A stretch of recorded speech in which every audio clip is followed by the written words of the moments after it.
सामने एक कहानी लेके प्रस्तुत हुई हूँ जिसका शीर्षक है कौन बड़ा कौन छोटा।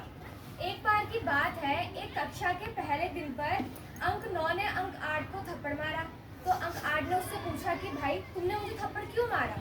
तो अंक 9 ने ये जवाब दिया कि मैं तुमसे बड़ा हूँ, मैं तुम्हें थप्पड़ मार सकता हूँ। उसके बाद कक्षा में थप्पड़ों की बौछार हो गई और ऐसे करते करते 8 ने 7 को मारा, 7 ने 6 को मारा, 6 ने 5 को।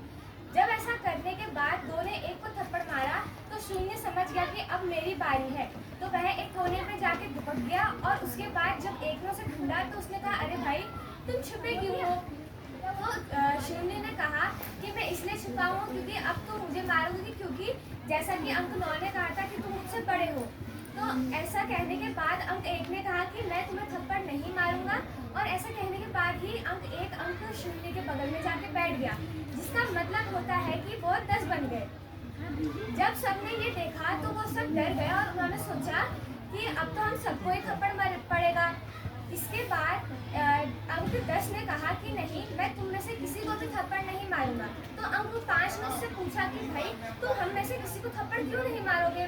तो उसने कहा और 5 ने यह भी कहा कि तुम तो सबसे बड़े हो कक्षा में। तो अंक 10 ने ये कहा कि बड़ा कोई अपनी उम्र, अपने धन या फिर अपने कद से नहीं होता, बड़ा अपने विचारों से बनता है और अपने ज्ञान से बनता है। धन्यवाद।